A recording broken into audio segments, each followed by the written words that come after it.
Good morning, everyone. I hope everyone is staying safe and staying healthy. We really appreciate you spending part of your morning with us for the Funded Fast Chat. I'm Rochelle Thomas, Energy Manager with the San Joaquin Valley Clean Energy Organization, and we're going to continue to bring you the Fast Chat every second Tuesday of the month. We understand things are moving a bit differently these days where projects are concerned. However, we're still working hard to bring you valuable financing and project information so that when the time comes, we're ready to move on those projects. We have a very, very special guest with us this morning, Ram Ambatipudi, Vice President of Business Development with EV Connect. He's going to take us through some of the ins and outs of converting our fleet inventory to EV and some of the opportunities that are available there.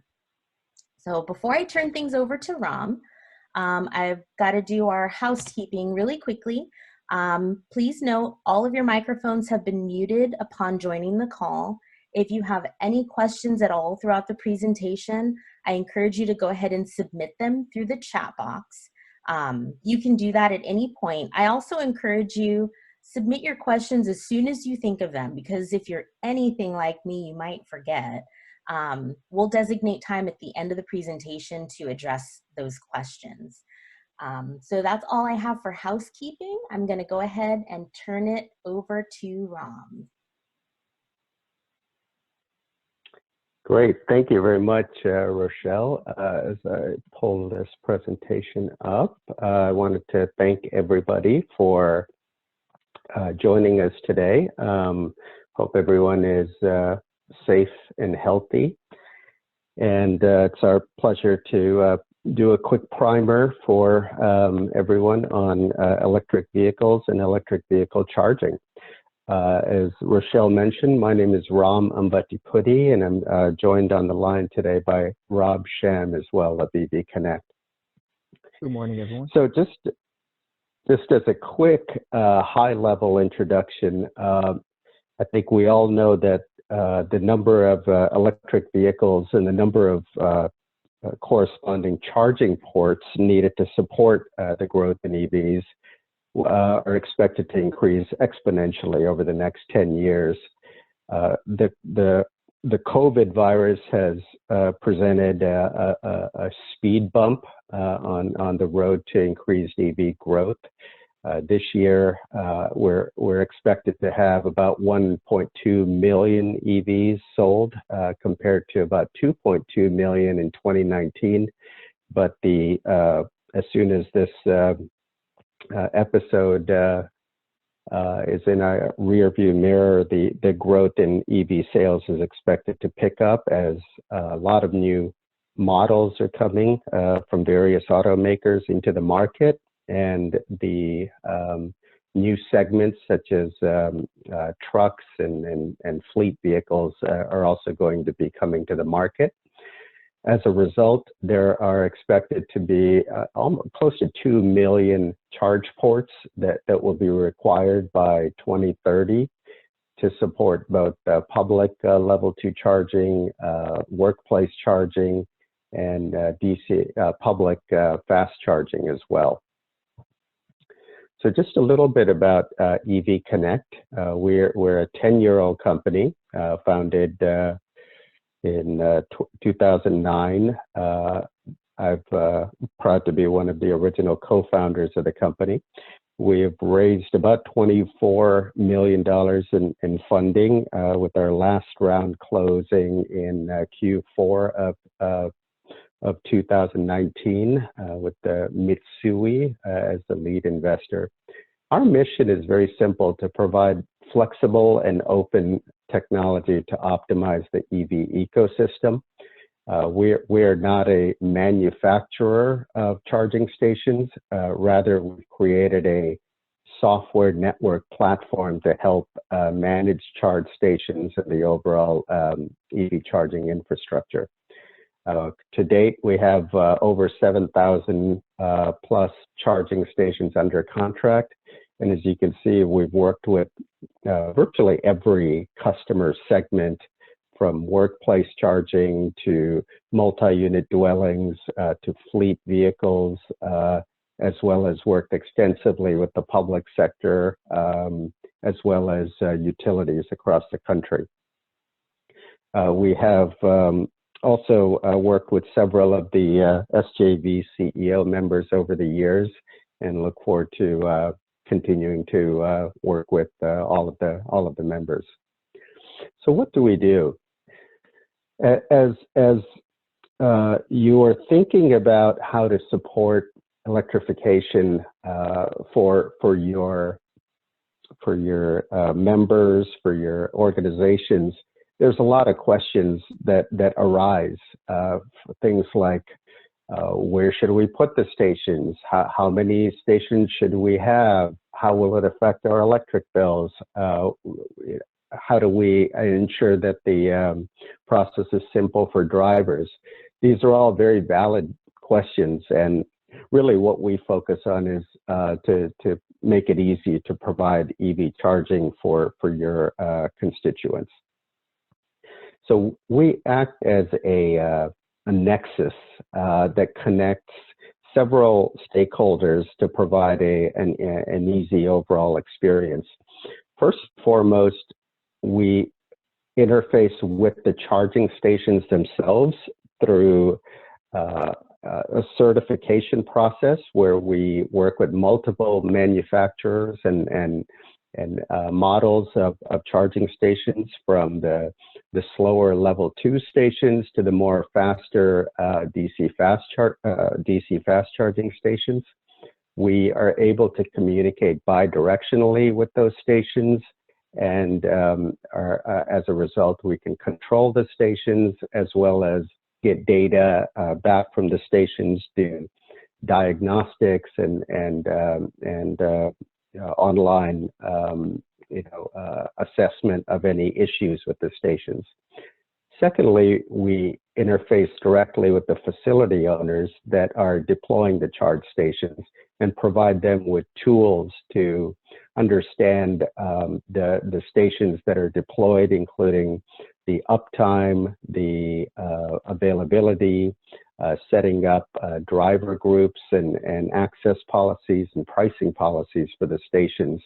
And the site hosts and the facility owners can interact with their stations through an online portal. Thirdly, we interface with the actual drivers, whether they're consumer drivers or fleet drivers, and we engage with them through a mobile app or RFID based access tools, where drivers can find charging stations, initiate a charge session, and if necessary, pay for that charging session and get notifications. And finally, we work with utilities all over the country on helping to bring in charging stations to fit their programs, incentive and funding programs, rebate programs, and we're able to provide grid management services such as demand response programs, as well as provide them with the data on overall aggregated utilization so that they can manage the impact on their grid accordingly. As I mentioned earlier, EV Connect we're charge station agnostic. We work with several manufacturers across the spectrum of both level 2 and DC fast charging infrastructure. Level 2, to give you a sense, is about 7 kilowatts per station, and generally get about 25 miles of charge per hour.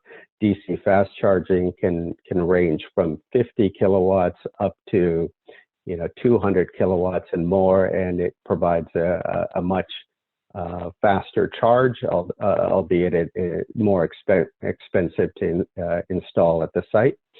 We do provide a very detailed level of certification and integration to our platform so that once the charge stations are deployed, they work as advertised. one important element of thinking about installing charging stations at your facility is to leverage any and all available funding sources there are available in your respective service territory and locations. Here's just a very small sample of major funding programs that are available in California. Certainly the major investor-owned utilities, Edison, PG&E, and soon San Diego Gas and Electric will be rolling out a fleet program as well. There's quite a bit of funding available on the fleet side, as well as programs coming from the California Energy Commission called the Cal EVIP that are being done in coordination with several location-based agencies and community choice aggregators to support EV infrastructure. And there's also funding available through air quality management districts and municipal utilities. So as you're thinking about deploying charging stations, there's several things to think about. You know, the first part is, we call it the customer journey that starts with the assessment. Then the second part is the deployment, and the third part is the actual management. When thinking of assessing how many stations, you know, it really depends on the use case, whether you're looking to provide workplace charging as an amenity or fleet charging for commercial vehicles. The second piece is the deployment piece, and you know, many considerations to think about there, including future-proofing your facility for added, you know, adding stations in the future, selecting stations that can communicate properly with the software system, and also thinking about the overall driver experience. For fleet vehicles in particular, the equation gets even more complex.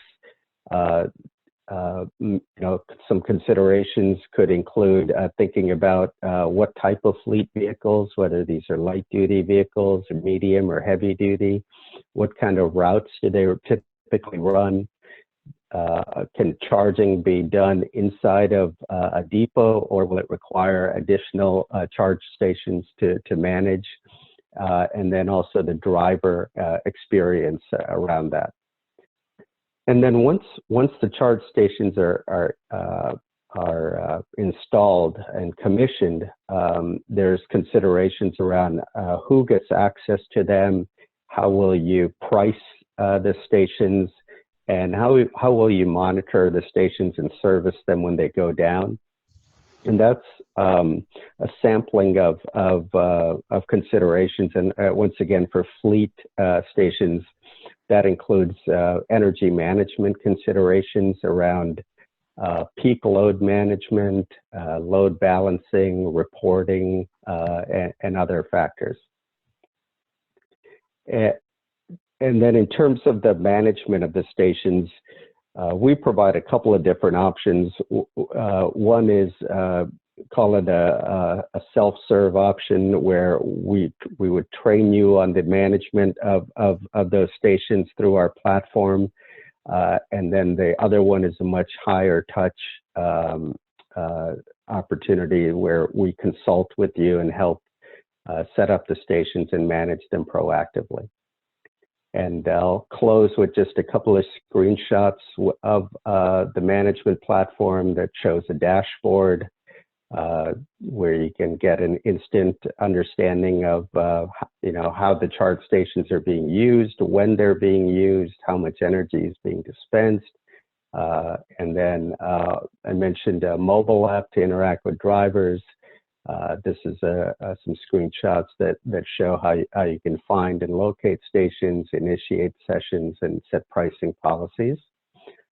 And with that, I ran through a lot of information very quickly, so I wanted to provide plenty of opportunities for questions. So look forward to answering any questions anyone has.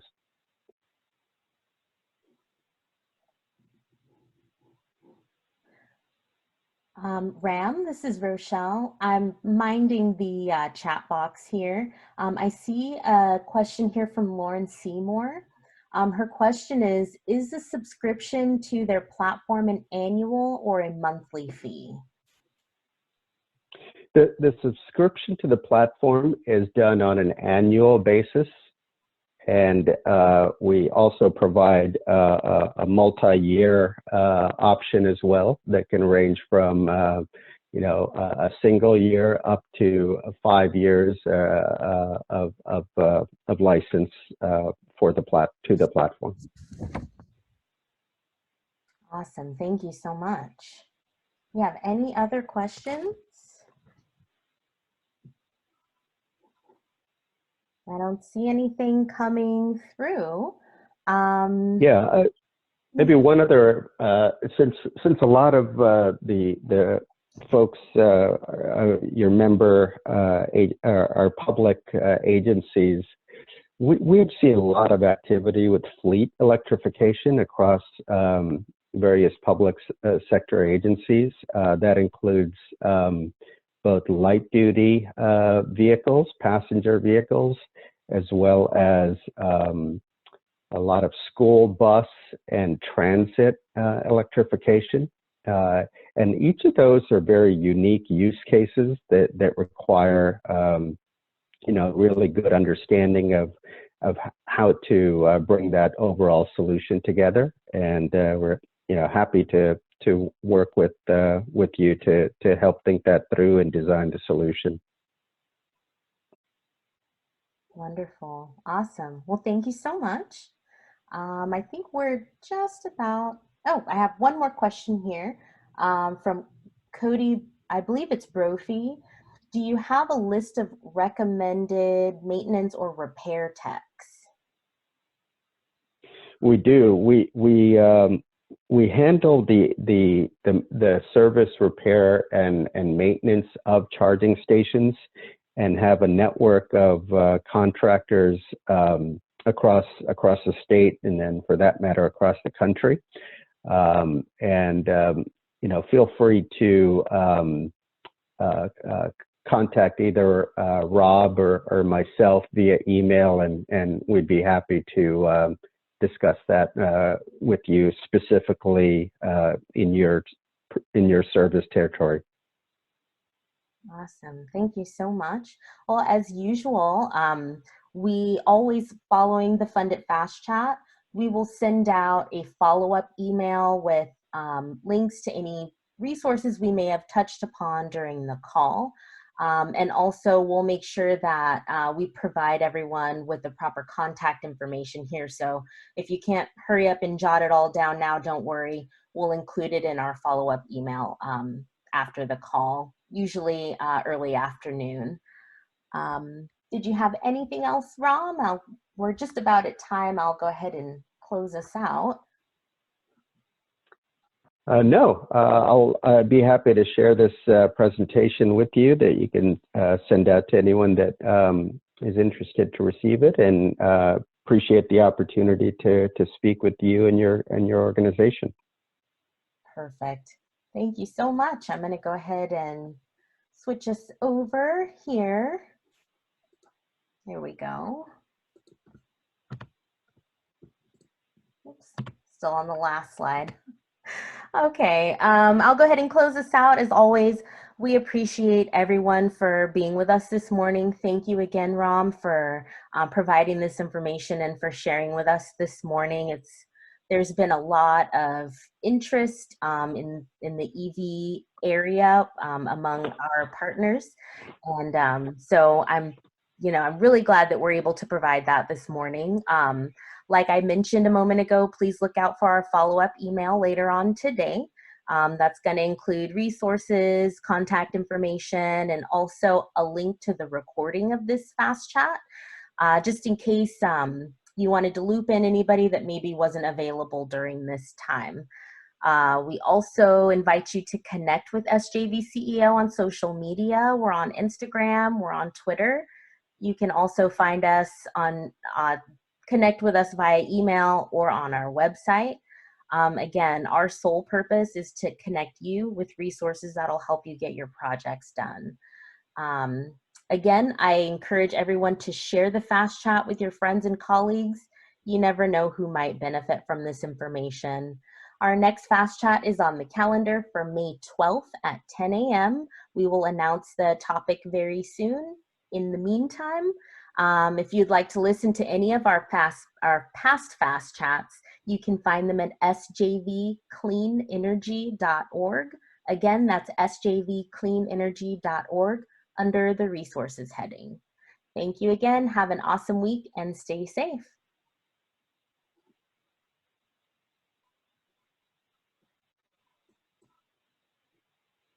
Thanks, guys.